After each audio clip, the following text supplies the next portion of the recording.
तर आपण पुढचा क्षेत्र जो आहे कृषी क्षेत्र यासाठी मी आपल्या पुरुष समाजातीलच प्राध्यापक डॉक्टर अमृत खैरे हे आपल्याला कृषी क्षेत्रामध्ये काय काय करिअरच्या संधी आहेत याबद्दल माहिती देणार आहेत. तत्पूर्वी मी त्यांचं इंट्रोडक्शन आपल्याला करून देऊ इच्छितो. डॉक्टर अमृत रतिलाल खैरे यांनी BSc ऍग्रीकल्चर यामध्ये पदवी मिळवलेली आहे महात्मा फुले कृषी विद्यापीठ येथून. तसेच MSc ऍग्रीकल्चर आणि डॉक्टर बाबासाहेब सावंत कोकण कृषी विद्यापीठ येथून त्यांनी पूर्ण केलेली आहे प्रथम श्रेणीमध्ये. त्याचबरोबर त्यांनी बनारस हिंदू विश्वविद्यालय इथून जेनेटिक्स आणि प्लांट ब्रीडिंग या विषयामध्ये PhD पूर्ण केली असून त्यांनी राष्ट्रीय पात्रता परीक्षा ARSB नेट उत्तीर्ण केलेली आहे. त्यांनी इग्नू मधून रुरल मॅनेजमेंट विषयामध्ये सर्टिफिकेट कोर्स सुद्धा पूर्ण केलेला आहे. विशेष म्हणजे बनारस हिंदू विद्यापीठामध्ये PhDच्या प्रवेश प्रक्रियेमध्ये SC प्रवर्गातील असणाऱ्या केवळ एका जागेसाठी त्यांची निवड झालेली होती. हे खरंच अभिमानाची बाब आहे.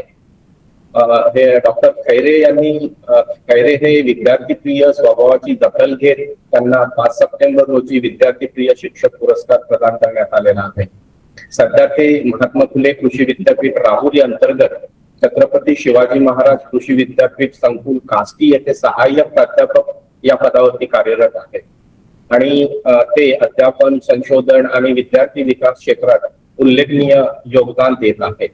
त्यांनी भात पिकामध्ये आवश्यक मूलद्रव्यांची मात्रा वाढविणे या विषयावर संशोधन कार्य केलेले असून कृषी व पोषण क्षेत्रात महत्वपूर्ण योगदान दिलेले आहे. त्यांच्या नावावर 46 संशोधन शोध निबंध, 26 लोकप्रिय लेख, 8 बुक चॅप्टर्स आणि 2 पुस्तक प्रकाशित झालेले आहेत. त्यांनी 6 रेडिओ वार्तालापाद्वारे शेतकरी व विद्यार्थ्यांपर्यंत वैज्ञानिक माहिती पोहोचवलेली आहे.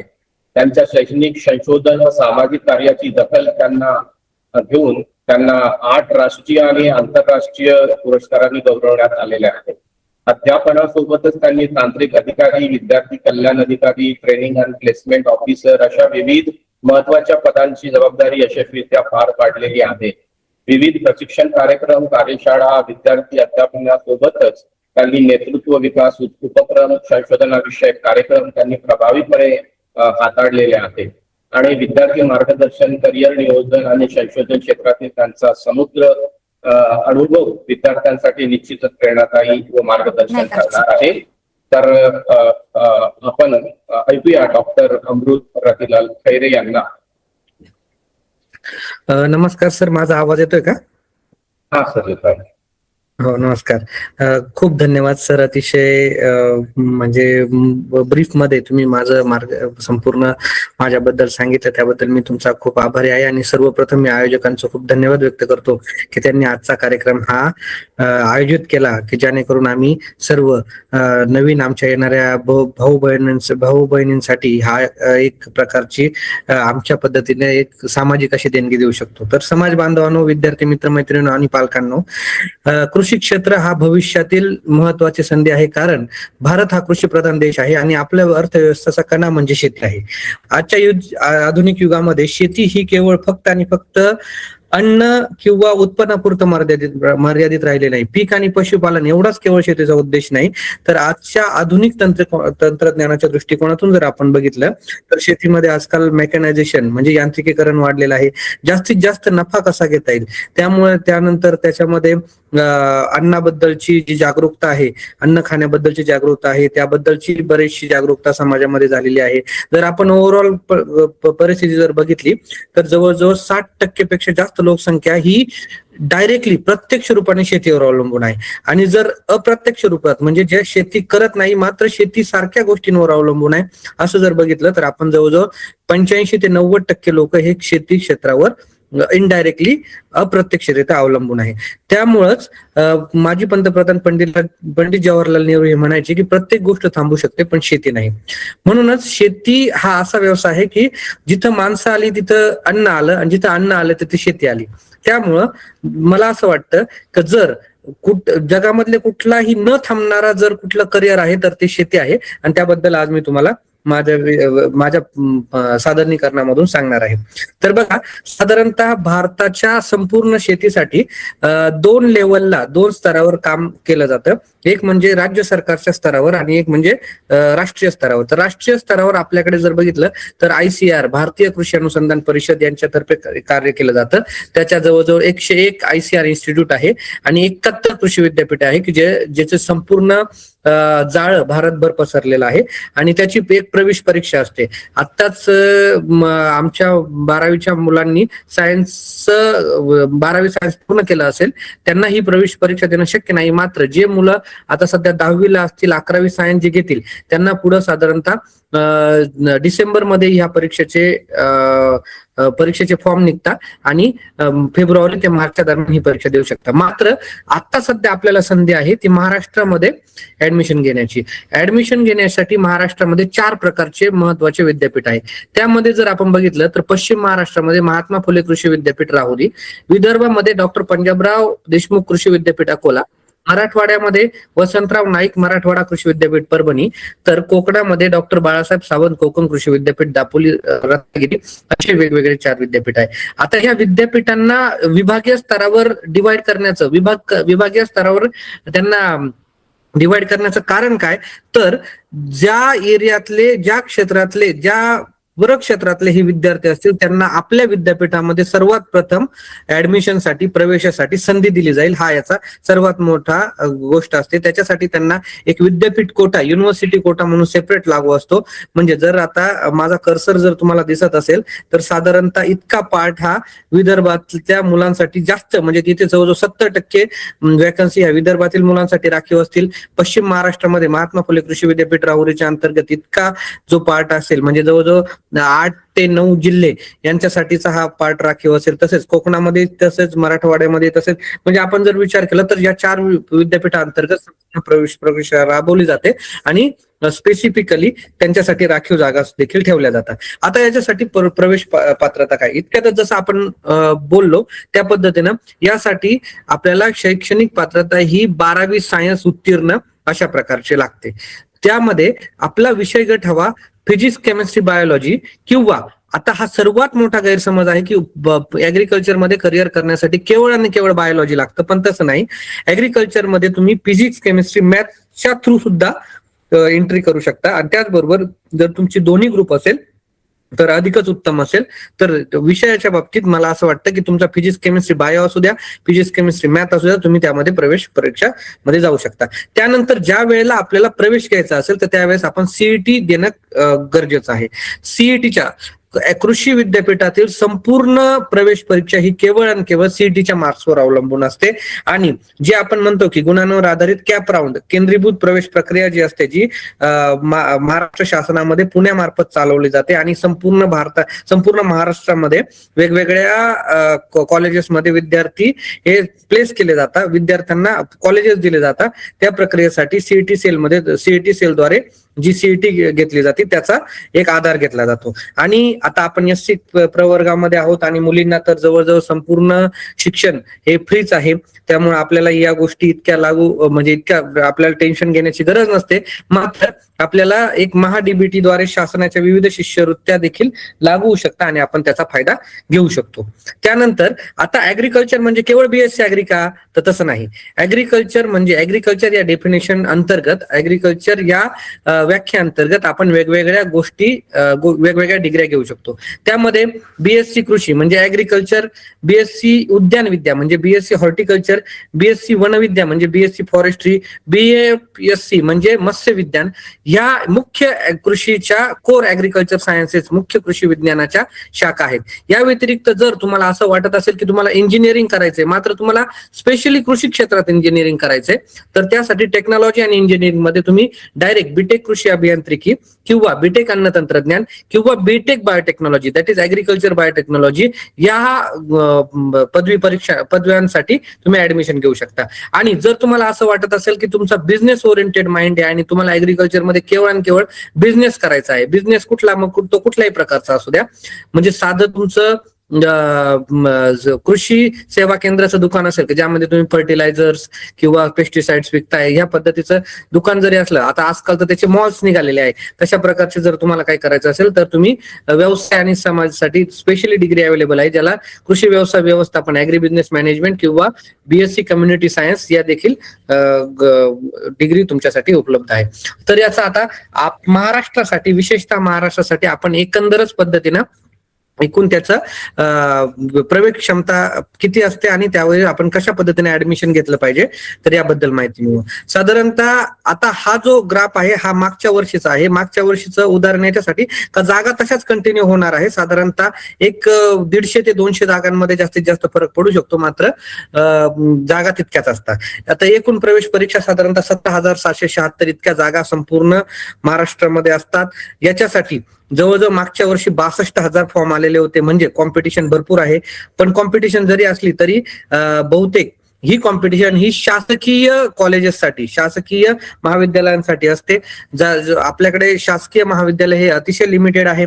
शासकीय महाविद्यालयाचा फायदा असा की तुम्हाला दर वर्षाला केवळ एका सेमिस्टरला, म्हणजे 17 सेमिस्टर वाईज ही प्रवेश सेमिस्टर वाईज ही डिग्रीचं पदवी प्रदान चालत असते. मग त्यामध्ये पहिल्या सेमिस्टरला तुम्हाला 6,000, दुसऱ्या सेमिस्टरला 3,000, तर आणि एकूणच मेससाठी, मेस म्हणजे खाणं पिणं आणि हॉस्टेल तर जवळजवळ मोफत, आणि मेससाठी जर बघितलं तर 2,000 ते 2,500 रुपये अशा प्रकारचा खर्च दर महिन्याला अशा प्रकारचा असतो.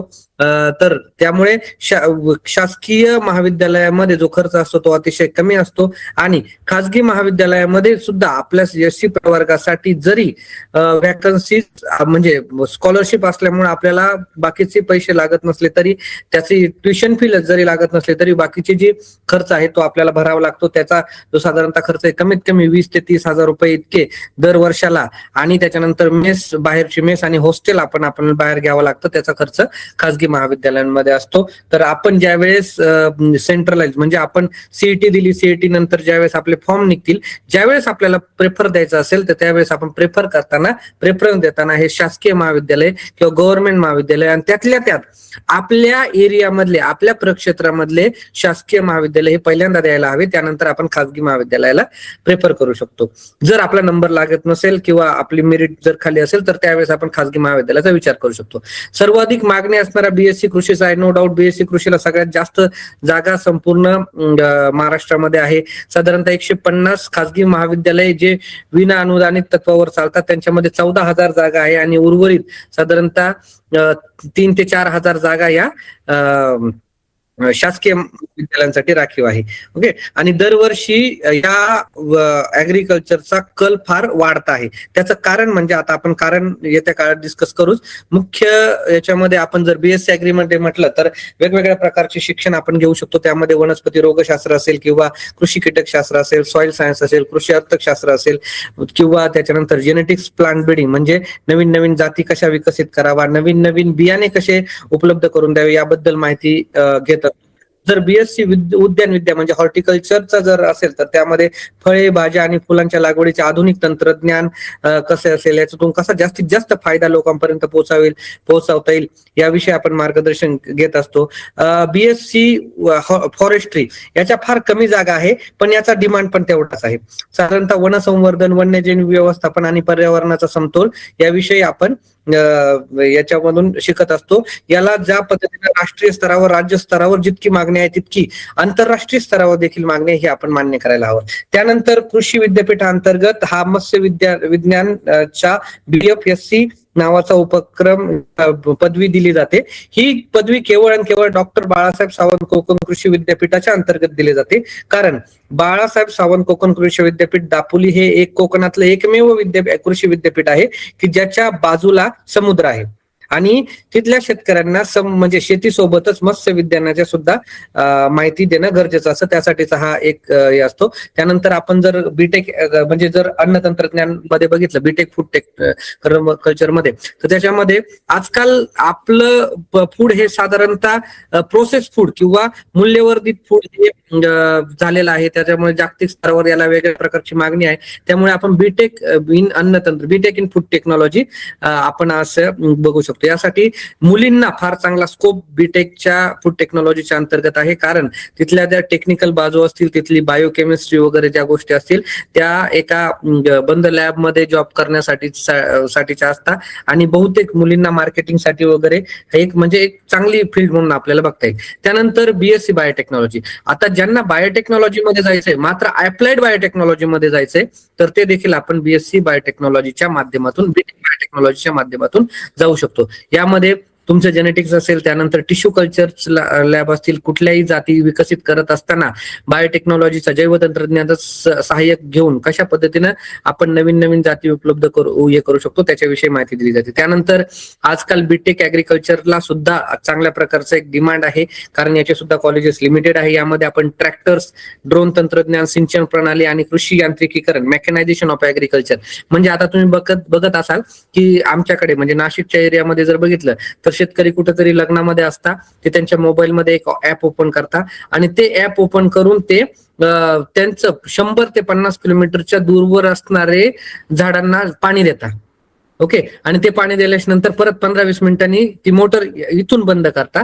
तर अशा प्रकारचे तंत्रज्ञान उपलब्ध होत आहे. तर अशा प्रकारच्या तंत्रज्ञानाच्या बाबींसाठी बीटेक ऍग्रिकल्चर कृषी अभियांत्रिकीमध्ये फार चांगला स्कोप, फार चांगली अपॉर्च्युनिटीज, फार चांगल्या संधी आपल्याला उपलब्ध आहेत. आणि तिसरं महत्वाचं म्हणजे कृषी व्यवसाय व्यवस्थापन, ज्याला शेतीचं कॉर्पोरेट रूप देण्यासाठीचा एक महत्वाचा डिग्री म्हणून आपण ऍग्रिकल्चर बिझनेस मॅनेजमेंट कडे बघू शकतो. ऍग्रिकल्चर प्रोडक्ट हे भारतात न राहता ते एक्सपोर्ट व्हावं, त्याच पद्धतीनं बाहेरचे प्रोडक्ट आपल्यापर्यंत यावं, इतकंच नव्हे तर शेतकऱ्यांपर्यंत नवीन टेक्नॉलॉजी पोहोचल्याच्या नंतर त्यातून जास्तीत जास्त बेनिफिट्स आपण कसा घ्यावा.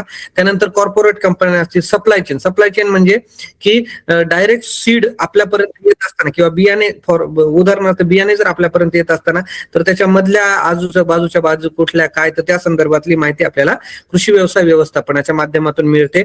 त्यानंतर सामुदायिक विज्ञान ही सुद्धा अतिशय कमी जागा असणारी मात्र फार डिमांडिंग प्रकारची एक डिग्री आपल्याला म्हणता येईल, ज्यामध्ये आपण लॅब पासून ते लँड पर्यंत म्हणजे संशोधन हे शेतकऱ्यांपासून थेट कसं पोहोचवता येईल यासाठीचा हा उपक्रम असतो. याला विस्तार आणि संशोधन याच्या मधला दुवा म्हणून बीएससी सामुदायिक विज्ञान यांच्याकडे बघितलं जातं. त्यानंतर आता ज्यावेळेस आपण कृषी क्षेत्रामध्ये महत्वाच्या शिक्षण घेतो, ज्यावेळेस आपण याच्यामधल्या कुठल्याही प्रकारच्या डिग्री पदवीमध्ये शिक्षण घेतो, त्यानंतर आपल्याला महत्वाच्या 3 ठिकाणी जॉब मिळू शकता. सर्वात महत्वाचं म्हणजे सार्वजनिक क्षेत्र, त्यामध्ये पब्लिक सेक्टर म्हणजे मी जनरली एकदम सोप्या भाषेत सांगायचं झालं तर सरकारी जॉब किंवा सरकारी नोकऱ्या. या कृषी क्षेत्रामध्ये आजही तुम्ही गावातल्या खेड्यातल्या कुठल्याही ठिकाणी गेले तर तुम्ही असं बघू शकता की तुमच्याकडचे पोलीस प्रशासनातील अधिकारी असतील किंवा तहसीलदार असतील किंवा कोणी जे असतील त्याच्यापैकी 70 ते 80% लोक हे कृषी क्षेत्रातले ग्रॅज्युएट आहे.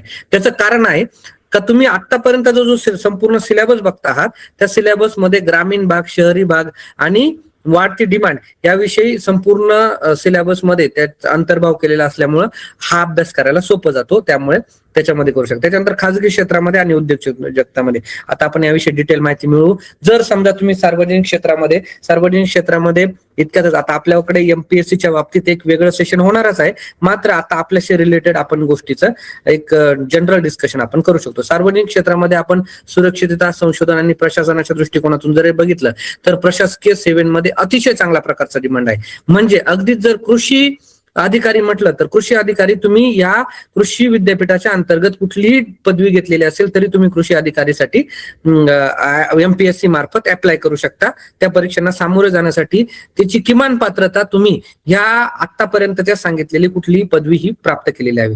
त्याच पद्धतीनं फॉरेस्ट ऑफिसर साठी सुद्धा तुम्ही BSc agriculture, BSc horticulture, BTech agriculture, BTech food technology, BSc ABM इथली कुठलीही जरी डिग्री केली असेल तरी तुम्ही याच्यामध्ये जाऊ शकता. त्यानंतर दुसरं महत्वाचं म्हणजे तुम्ही बँकेमध्ये स्पेशलिस्ट कृषी अधिकारी च्या अतिशय चांगल्या प्रकारच्या जागा असतात, तिथे देखील तुम्ही जाऊ शकता. त्यानंतर जर रिसर्च अँड डेव्हलपमेंटमध्ये, संशोधन आणि विकासमध्ये किंवा अकॅडमिक्स मध्ये जर तुम्हाला जायचं असेल, अकॅडमिक्स मध्ये म्हणजे ज्या पद्धतीने आता मी एका कृषी विद्यापीठामध्ये प्राध्यापक आहे, त्याच पद्धतीने मी प्राध्यापक प्रोफेसर कम संशोधक म्हणजे प्रोफेसर कम रिसर्चर म्हणून सुद्धा देखील काम करत असतो. त्यामुळे संशोधन आणि विकास यांच्यासाठी सुद्धा हे क्षेत्र अतिशय महत्वाचं आहे आणि तिथं या संपूर्ण जागा सहकारी आहे. यानंतर बँकिंग आणि कॉपरेटिव्ह सेक्टर मध्ये आपण बोललोच की जसं बँकिंग मध्ये AFO ऍग्रीकल्चर फील्ड ऑफिसरच्या जागा असतील, त्यानंतर नॅशनल सीड कॉर्पोरेशन मध्ये वेगवेगळ्या जागा असतील, त्यानंतर आपल्या महाबीज सारख्या कंपन्या आहेत त्यामध्ये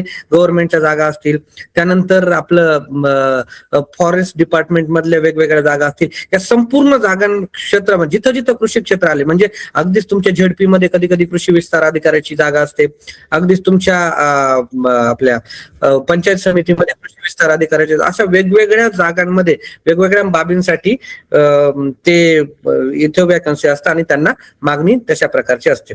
ओके, मग जर समजा आपण इथं इतक्यात जर ज्या पद्धतीने डिस्कस केलं तर national seed corporation, state seed corporation यांच्यासाठी किंवा तुमच्या आजकाल कृषी पत्रकारिता ऍग्रीकल्चर जर्नलिझम मध्ये तुमचं सह्याद्री चॅनल असेल किंवा तुमचं ऍग्रो वन सारखे मॅगझिन्स असतील किंवा काही नॅशनल स्तरावरचे कृषी क्षेत्र रिलेटेडचे कार्यक्रम असतील, तिथे फक्त आणि फक्त कृषी पदवीधरांना प्रेफर केलं जातं, तर तिथं सुद्धा चांगल्या प्रकारचे स्कोप आपल्याला आहे. विद्यापीठ आणि प्रयोगशाळांमध्ये तर एक ट्रिमेंडस अशा प्रकारचा एक असे जे प्रभावी अशा प्रकारचे जॉब उपलब्ध आहे की जे आपण करू शकतो.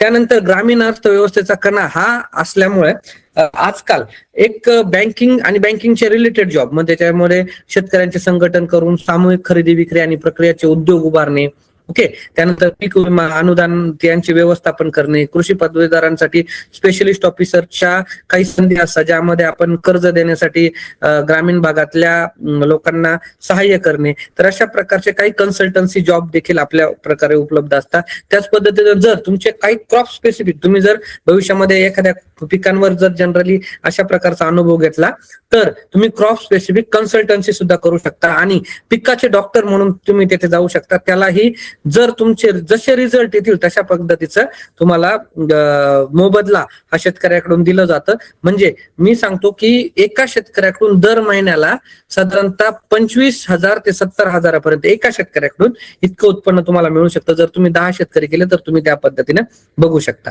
म्हणजे फक्त शेती करणे हा BSc ऍग्रीकल्चर केल्याचा किंवा ऍग्रीकल्चर पदवीधारकांसाठीचा समज हा कुठंतरी आज व्यावसायिक दृष्टिकोनातून आणि सरकारी जॉबसाठीचा महत्वाचा पर्याय म्हणून आपण त्याच्याकडे बघू शकतो. त्यानंतर खासगी क्षेत्रामध्ये आता इथं आपण बघतो बहुराष्ट्र आणि राष्ट्रीय कंपन्या, इथं फक्त आता आपण सीड कंपन्यांचं उदाहरण दिलेलं आहे. आता वेगवेगळे समजा मक्याचे सीड असतील, सनफ्लावरचे सीड असतील, याचा इतका बाजारामध्ये डिमांड आहे, इतकी आवश्यकता आहे. जर सगळ्यात पहिलं काही लागत असेल शेतीसाठी तर ते बियाणं, त्याच्यानंतर तुमचे जर तुमचे खत, त्याच्यानंतर तुमचे कीटकनाशक हे लागत असतात आणि त्याचा वाढता डिमांड जर आपण लक्षात घेतलं तर त्याच्यामध्ये एक वेगळ्या प्रकारचे जॉब ऑपॉर्च्युनिटीज आहेत. त्या जॉब ऑपॉर्च्युनिटीज या अतिशय बेसिक लेवल पासून ते राज्य स्तरावर, राष्ट्रीय स्तरावर, विभाग स्तरावर आणि इव्हन आंतरराष्ट्रीय स्तरावर देखील उपलब्ध आहे. आधुनिक कृषी तंत्रज्ञानाचा विचार केला तर आपण आज फार्म मॅनेजमेंट सॉफ्टवेअरच्या माध्यमातून असेल, जसे इतक्यात एक उदाहरण दिलं तर त्या पद्धतीनं किंवा ई कॉमर्सचे काही प्लॅटफॉर्म असतील किंवा ड्रोन टेक्नॉलॉजी आजकाल म्हणजे जर उन्हामध्ये काम करणं प्रत्येकाला शक्य नाही, पण एक ड्रोन मात्र अर्ध्या तासामध्ये संपूर्ण शेताचं संपूर्ण माहिती करू शकतो. जसं मी ड्रोन ऑपरेटर जरी गेले तरी त्याला सुद्धा एक चांगल्या प्रकारचा स्कोप आपण असं म्हणता येईल. त्यानंतर ऍग्रो टुरिझम, आता हे लोक साधारणतः अशा एरियामध्ये राहतात, कोकणाच्या एरियामध्ये राहतात किंवा आजकाल लोकांना गावाकडे जाऊन गाव बघण्याचा एक वेगळा अनुभव त्यांना घ्यायचा असतो. त्यावेळेस ऍग्रो टुरिझम नावाचा एक नवीन प्रकार उपलब्ध झालेला आहे ज्यामध्ये गावाकडची लोक येतात, ते शेतीकडचा अनुभव घेतात आणि त्यावेळेस त्यांना त्या बदल्यात ते चांगला मोबदला देत असतात. कन्सल्टन्सी आणि ऍग्री सर्व्हिसेस बद्दल आपण बोललो. कन्सल्टन्सी सोबतच तुम्ही एखादं खताचं दुकान किंवा फर्टिलायझरचं दुकान, पेस्टिसाइडचं दुकान, सीडचं दुकान जर तुम्हाला टाकायचं असेल तर तुम्हाला केवळ आणि केवळ फक्त आणि फक्त तुम्हाला गरज असते ती कृषी पदवीच्या प्रमाणपत्राची. त्या प्रमाणपत्र घेऊनच तुम्ही ते प्रमाणपत्र असेल तरच तुम्हाला कुठल्याही प्रकारचं हे अशा प्रकारचं दुकान किंवा कृषी सेवा केंद्र आपल्याला टाकता येतं. आणि आजकाल सगळ्यात ऍग्रिकल्चरमध्ये सगळ्यात जास्त जर स्कोप निर्माण झाला असेल स्टार्टअप्सला, कारण आपण बघतो स्टार्टअप्स इंडिया सारख्या उपक्रमामुळे कृषी क्षेत्रात स्वतःचा व्यवसाय करणे हे पूर्वीपेक्षा अतिशय सोपे झाले असेल. जर तुमच्या कुठल्याही प्रकारची डिग्री तुमच्याकडे जर असेल तर तुम्हाला अनुदान असेल, त्यासाठी जे लागणारे पैसे असेल हे संपूर्ण सेंट्रल गव्हर्नमेंट करणं, स्टेट गव्हर्नमेंट करणं अवेलेबल होतं. आणि तुम्ही जर तुमच्याकडे जागा उपलब्धता असेल आणि तुमचे बाकीचे रिसोर्सेस उपलब्ध असेल तर तुम्ही चांगल्या प्रकारचे हे देखील व्यवसाय देखील त्याच्या माध्यमातून करू शकता. साधारणतः हे एक प्रकारचं कन्क्लुझिव्ह स्टेटमेंट आपल्याकडे आहे. आता जर तुम्हाला ऍडमिशन घ्यायचं असेल तर त्याची प्रोसिजर कशी बघा. इतक्यात आपण डिस्कस केलं की जर तुम्हाला ऍडमिशन घ्यायचं असेल तर तुम्हाला काय करायला लागेल, तर तुम्ही सीईटी दिल्यानंतर सीईटीचा रिझल्ट आल्यानंतर साधारणतः 15 दिवसांनी cetsold.msacet.org या वेबसाईटला तुम्हाला भेट द्यायची. तिथे ऍग्रिकल्चर एज्युकेशनचा टॅब असेल तो टॅब दाबायचा आणि टॅब दाबल्यानंतर आपल्याला रजिस्ट्रेशन करायचं. ज्यावेळेस आपण रजिस्ट्रेशन करतो त्यावेळेस त्याच्यासाठी आपल्याला ईमेल आयडी आवश्यक असतो आणि आपला मोबाईल नंबरला ओटीपी येतो की जेणेकरून कन्फर्मेशन होत असतं. त्यानंतर आपल्याला वैयक्तिक माहिती पूर्ण भरावी लागते. त्यामध्ये आपल्या आईचं नाव असेल, वडिलांचं नाव असेल, त्याच्यानंतर आपला पत्ता असेल, आपलं मोबाईल नंबर असेल, आधार कार्ड असेल, पॅन कार्ड असेल, जी काही माहिती असेल ती आपण त्यानंतर आपण कॅप राऊंड मध्ये आपला फोटो वगैरे अपलोड करतो. त्याच्यानंतर आपले सीईटीचे मार्क्स अपलोड करतो, सीईटीचे आलेला रिझल्ट अपलोड करतो. अशा संपूर्ण गोष्टी आपण दिल्यानंतर आपण सेंट्रलाइज रजिस्ट्रेशन फॉर्म मध्ये जाऊन आपण त्यानंतर महत्वाचा प्रक्रिया असते आपल्याला कॉलेज निवडायची. आता मी पुन्हा एकदा सांगतो की जर आपल्याला ऍग्रिकल्चर मध्ये ऍडमिशन घ्यायचं असेल तर सर्वप्रथम आपण भरताना गव्हर्नमेंट कॉलेज भरले पाहिजे आणि आपण ज्या एरियात राहतो, ज्या प्रक्षेत्रात राहतो तिथल्या विद्यापीठाच्या अंतर्गत येणारे गव्हर्नमेंट कॉलेज सगळ्यात पहिले भरले पाहिजे. त्यांचा मेरिट साधारणतः मागच्या वर्षीचा अंदाज घेतला तर एससी साठी त्यांचं मेरिट हे 80 ते 100 इतक्या दरम्यान लागलेला असेल. आणि एक महत्वाची गोष्ट अजून मी इथे नमूद करू इच्छितो, जर तुम्हाला कृषी क्षेत्रामध्ये प्रवेश करायचा असेल आणि तुमच्याकडे जर शेती असेल, अर्थात आता बुरुड समाजामध्ये अशा प्रकारचे उदाहरणं फार कमी आहे, पण जर तुमच्याकडे शेती असेल तर तुम्हाला 12% हे एक्स्ट्रा दिले जातात. प्लस तुम्हाला शेतकरी असल्याचा दाखला दिला तर तुम्ही त्याच्यामध्ये तुम्हाला एक वेगळ्या प्रकारचं रिझर्वेशन भेटू शकतं. म्हणजे एससी व्यतिरिक्त तुम्हाला एक वेगळ्या प्रकारचं रिझर्वेशन देखील भेटू शकतं. माझ्याकडे योगायोगाने शेती होती त्यामुळे मला या गोष्टीचा फायदा झाला आणि तो फायदा मला पीएचडी पर्यंत झाला हे मला नमूद करताना अतिशय चांगलं वाटतं. ओके, मग त्यानंतर तुम्ही कॉलेज मग काही महाराष्ट्रातील महत्वाचे कॉलेजेस आहेत, जसं बारामतीचं ऍग्रिकल्चर कॉलेज आहे ज्याच्यामध्ये लास्ट इयरला जी इंटर्नशिप असते त्याच्यासाठी मुलांना फॉरेनला पाठवलं जातं. तर असे काही महत्वाचे कॉलेज असेल तिथे देखील तुम्ही ते प्रेफरन्स करून ठेवू शकता. खासगी कॉलेजचे मेरिट इतके जात नाही, तुम्हाला साधारणतः 50-40 मार्क जरी सीईटीला असले तरी तुम्ही त्याच्यामध्ये ऍडमिशन घेऊ शकता आणि त्याच्यामध्ये किती कमी मार्क्स असले तुम्ही तरी तुमच्या करिअरच्या संधी अतिशय उपलब्ध प्रकारच्या आहेत. या 2025च्या महत्वाच्या तारखा आहेत त्या ज्या तारखांमध्ये साधारणतः जुलै महिन्यामध्ये पहिल्या ते दुसऱ्या आठवड्यामध्ये प्रवेश प्रक्रियाचे अर्ज दाखल करण्याची प्रक्रिया सुरू होत असते. त्यानंतर संपूर्ण प्रक्रिया सुरू झाल्यानंतर अंतिम यादी गुणवत्ता प्रसिद्ध होत असते. त्यानंतर 24 ते म्हणजे शेवटच्या आठवड्यामध्ये ऑनलाईन तक्रार किंवा जर तुमच्या काही प्रॉब्लेम्स असतील, काही समस्या असतील, तुमच्या नावामध्ये काही बदल झालेले असतील किंवा काही प्रॉब्लेम असतील तर त्या संदर्भातली माहिती ती तक्रार तुम्ही करून आणि संपूर्ण त्रुटी त्यातून काढून तक्रारीची अंतिम यादी 25 जुलै पर्यंत प्रसिद्ध होत असते. मग प्रसिद्ध झाल्यानंतर पहिला राऊंड, दुसरा राऊंड सुरू होतो. दुसरा राऊंड झाल्यानंतर साधारणतः महाविद्यालयाचे वर्ग सुरू होण्याची तारीख असते आणि त्यानंतर सुद्धा दुसऱ्या आणि तिसऱ्या राऊंड नंतर सुद्धा शेवटी 1-2 राऊंड असतात ज्याच्यामध्ये शेवटचा राऊंड स्पॉट ऍडमिशन राऊंड असतो. म्हणजे साधारणतः विद्यार्थ्यांनी किंवा पालकांनी जर आपल्याला कृषी क्षेत्रात जायचं असेल तर या तारखा लक्षात ठेवणं गरजेचं आहे. आपण सीईटी दिल्यानंतर या तारखांच्या माध्यमातून प्रवेश करू शकतो. आणि तुमच्याकडे पीसीएम आणि पीसीबी असे दोन्ही ग्रुप जर दिले तर ज्या ग्रुपला जास्त मार्क्स असतील ते मार्क्स तुम्ही त्याच्यामध्ये टाकू शकता आणि ते तुम्ही प्रेफर करून तशा प्रकारची डिग्री पूर्ण करू शकता. ओके, पहिल्या याची हे एक ब्रीफ स्वरूपामध्ये दिलेलं आहे. त्यानंतर आता जर आपण बघितलं तर भारताची हरित क्रांती 1972च्या काळामध्ये झालेली होती. 1972 मध्ये हरित क्रांतीचे जनक MS स्वामीनाथन यांनी ही क्रांती केली. त्यामध्ये त्याच्या अगोदर आपण म्हणजे साधारणतः आपले अगोदरचे आई वडील किंवा आजी आजोबा सांगतील तर त्यावेळेस आपण बाहेरून बाहेरून अन्न आयात करत होतो, तर अमेरिकेकडून आपण लाल गहू हा आयात केलेला होता. मात्र आज आपण हरित क्रांतीच्या दृष्टीने, हो शेवटचं स्लाइड आहे. हरित क्रांतीच्या दृष्टीने ही एक वेगळी संधी आपल्यासाठी उपलब्ध होत आहे. जर आपण हरित क्रांतीच्या माध्यमातून जर काम केलं, जर ऍग्रिकल्चरच्या माध्यमातून जर काम केलं, तर निश्चितपणे हरित क्रांती 2.0 चे नेतृत्व आपण करू शकतो. या संदर्भात मला आयोजकांनी बोलण्याची जी संधी दिली त्याबद्दल मी त्यांचे आभार व्यक्त करतो. तसेच जर आपण या संदर्भातले कुठल्याही प्रकारचे काही डाऊट असतील, काही माहिती हवी असेल, तर निसंकोचपणे तुम्ही आपण माझ्यासाठी संपर्क करू शकता. खूप धन्यवाद, खूप आभार. धन्यवाद सर. अतिशय इन्फॉर्मेटिव्ह सेशन आपण कंडक्ट केलेला आहे आणि नक्कीच विद्यार्थी जे आहेत किंवा समाज बांधव आहेत ते तुमच्यापर्यंत संपर्क करतील या क्षेत्राची अधिक माहिती मिळवण्यासाठी. मित्रांनो,